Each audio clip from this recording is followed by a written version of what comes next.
Hi friends, welcome back. तो आज हम बात करने वाले हैं सीएससी के बैंक बीसी के बारे में। तो एक नई खबर आई है सीएससी के बैंक बीसी को लेकर के, और ये सीएससी बता रही है एक गुड न्यूज़। तो क्या है ये गुड न्यूज़, और एक्चुअली ये न्यूज़ गुड न्यूज़ है भी या नहीं, मैं बताऊंगी इसी वीडियो में आपको आगे। आपने अक्सर देखा होगा कि जब हमारे दिमाग में कोई बात डालनी होती है सीएससी को, तो उसको काफी बढ़ा चढ़ा के बोलते हैं, और इसी तरह से काफी चैनल भी हैं जो बैड न्यूज को गुड न्यूज भी बता करके हमारे सामने प्रस्तुत करते हैं। जैसा कि एक फेमस कहावत है कि हर चमकने वाली चीज सोना नहीं होती, उसी तरह से हर गुड न्यूज नहीं होती है। किस बारे में मैं बात कर रही हूँ आपको समझाऊंगी इसी वीडियो में आगे। शुरू करने से पहले अगर अभी तक आपने हमारे चैनल को सब्सक्राइब नहीं किया तो आप चैनल को सब्सक्राइब कर सकते हैं। अगर आपको मेरे वीडियोस पसंद आते हैं तो वीडियो को लाइक कर सकते हैं। इसी तरह के वीडियो दूसरों तक पहुंचाने के लिए आप वीडियो को ज़्यादा से ज़्यादा शेयर भी कर सकते हैं। तो यहाँ पे देखिए, राजेश मिश्रा जी ने क्या लिखा है। Our goal is to make all VLE become BC. यानी सीएससी का गोल है कि जितने भी वीएलईज है वो पहले बैंकिंग करस्पॉन्डेंट बने। तो जो बैंकिंग करस्पॉन्डेंट ऑलरेडी है वो भी बैंकिंग करस्पॉन्डेंट नहीं है सीएससी में, क्योंकि जो सुविधाएं उनको दी जा रही हैं वो काफ़ी लिमिटेड हैं। और एक नॉर्मल बैंक बीसी लेने पे जिस तरह से आपको आधार सीडिंग, अकाउंट ओपनिंग या इस तरह की बहुत सारी सुविधाएं मिलती हैं, इनमें से कोई भी सुविधा तब नहीं मिलती जब आप एक सीएससी के बैंक बीसी हैं। तो ये जो स्टेटमेंट है, ये स्टेटमेंट अपने आप में एक गलत स्टेटमेंट है। अब यहाँ पे गुड न्यूज़ क्या है या फिर नहीं है वो मैं आपको समझाती हूँ। बीएलई के लिए खुशखबरी, आईसीआईसीआई बैंक में बीसी बनाने के लिए खाता खोलना फिर से शुरू हो गया है। तो इसका मतलब ये है कि आईसीआईसीआई बैंक के जो लोग भी बीसी लेना चाहते थे उनका अकाउंट ही नहीं खुल रहा था पहले, और इसके लिए वो अगर बैंक मित्र जो पोर्टल है वहां पे अगर अप्लाई कर भी रहे थे तो भी उनकी आईडी अप्रूव नहीं हो रही थी, वो बीसी बन नहीं पा रहे थे क्योंकि उनका अकाउंट नहीं खुल पा रहा था। किसी भी बैंक की बीसी लेने के लिए ये जरूरी होता है कि आप उसी बैंक में अपना एक खाता खोलें।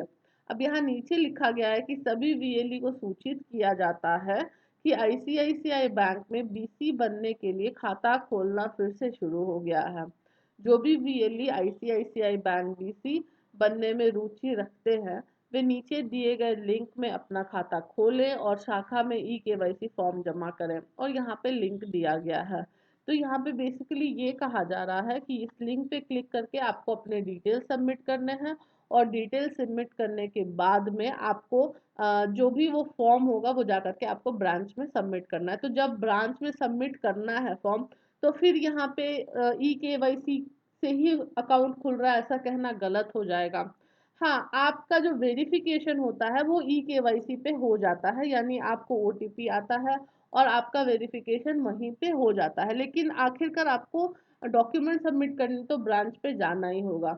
अब दूसरी बात ये है यहाँ पे कि आखिर कस्टमर्स का अकाउंट खुलना कब शुरू होगा आईसीआईसीआई बैंक में, क्योंकि ऐसी तो कोई बीसी ही नहीं होती है जहाँ पे कस्टमर्स का अकाउंट खुलने की सुविधा ना हो।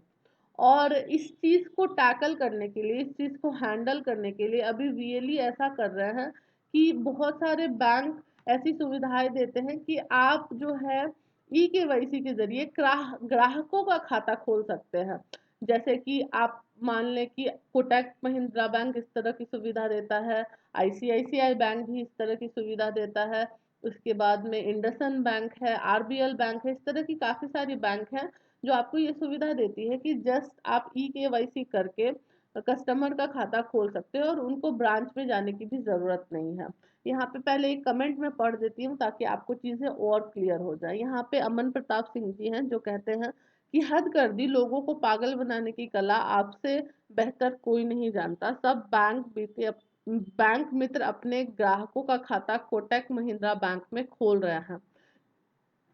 यहाँ पे इसका मतलब ये है कि जैसे अगर कोई ग्राहक आपसे ये कहता है कि उसको अकाउंट खुलवाना है अपना, और आप उसको कह देंगे कि मैं आपका अकाउंट नहीं खोल सकता हूँ क्योंकि मुझे सीएससी की तरफ से या बैंक की तरफ से ये सुविधा नहीं दी गई है, तो इससे काफी नेगेटिव इंप्रेशन जाता है। और हो सकता है कि ग्राहक उसके बाद दूसरे सेंटर्स पे जाए और यही खोजे कि कहाँ पे मेरे ज़्यादा से ज़्यादा काम हो सके एक ही सेंटर पे, उससे ज़्यादा भटकना ना पड़े। तो अब लोग ये कर रहे हैं, रियली भाई ये कर रहे हैं कि जिन भी बैंक्स का मैंने अभी नाम लिया, उनमें से एक लिंक सेलेक्ट करते हैं वो उन बैंक्स का, और वहाँ पे वो जाकर के कस्टमर की डिटेल्स फिल करते हैं और उससे उनका अकाउंट तब का तब खुल जाता है। इनमें से काफ़ी सारे बैंक ज़ीरो बैलेंस अकाउंट की सुविधा देते हैं और काफ़ी सारे बैंक्स होते हैं जहाँ पे मिनिमम 5000 या 10,000 रुपीज़ डिपॉज़िट करना पड़ता है। कोटक महिंद्रा बैंक आपको ज़ीरो बैलेंस अकाउंट खोल करके देता है घर बैठे-बैठे। तो आप क्या कर सकते हैं कि आप अपने ग्राहक का अकाउंट ज़रूर कोटक महिंद्रा बैंक में खोल सकते हैं। इसके लिए आपको 2 चीज़ों की ज़रूरत होती है, एक तो है आधार और दूसरा है पैन कार्ड। पर आधार कार्ड से जो आपका मोबाइल नंबर होता है वो लिंक होना चाहिए और वो आपके पास होना चाहिए क्योंकि उस पे एक ओटीपी आता है। ग्रामीण क्षेत्रों में एक प्रॉब्लम ये हो सकती है कि जो मोबाइल नंबर होता है वो अवेलेबल ना हो, वो हो सकता है किसी और के पास हो या गुम गया हो, तो उस केस में आप अकाउंट नहीं खोल सकते हैं ग्राहक का। और इसमें आपको डेबिट कार्ड भी नहीं मिलता है।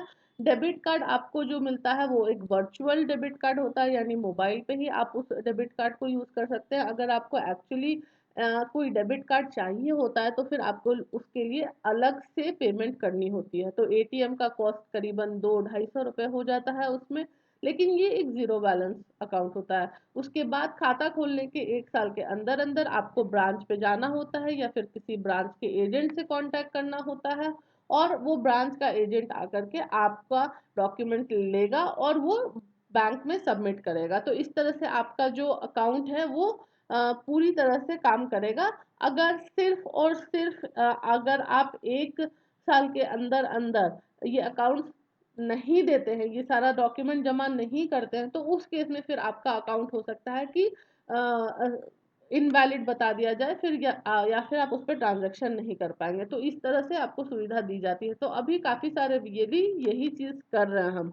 अगर आपके भी सेंटर पे काफ़ी सारे लोग आते हैं जो अकाउंट ओपनिंग की आपसे माँग करते हैं, तो आप उनको इस तरह का एक अकाउंट खोल कर के दे सकते हैं, लेकिन पूरी पारदर्शिता रखें, उनको सारी डिटेल्स आप बता दें, क्योंकि बिना एटीएम कार्ड का हो सकता है कि लोग आपसे अकाउंट ना खुलवाना चाहें। ख़ैर ये तो अलग बात थी, यहाँ मैं बता रही थी आपको आईसीआईसीआई के बारे में, तो इस तरह से एक बार फिर से बेवकूफ़ बना रही है सीएससी और बोल रही है कि बीसी दे रहे हैं, लेकिन बीसी की जगह फिर से वही एईपीएस दे दिया जा रहा है और इस चीज़ को फिर से बढ़ा-चढ़ा करके खुशखबरी बताया जा रहा है। आपको क्या लगता है कि सच में ये खुशखबरी है या नहीं है? मुझे नीचे कमेंट करके ज़रूर बताइएगा। अगर आपको ये वीडियो पसंद आया तो वीडियो को लाइक कर दीजिए और चैनल को सब्सक्राइब कर लीजिए। Thank you.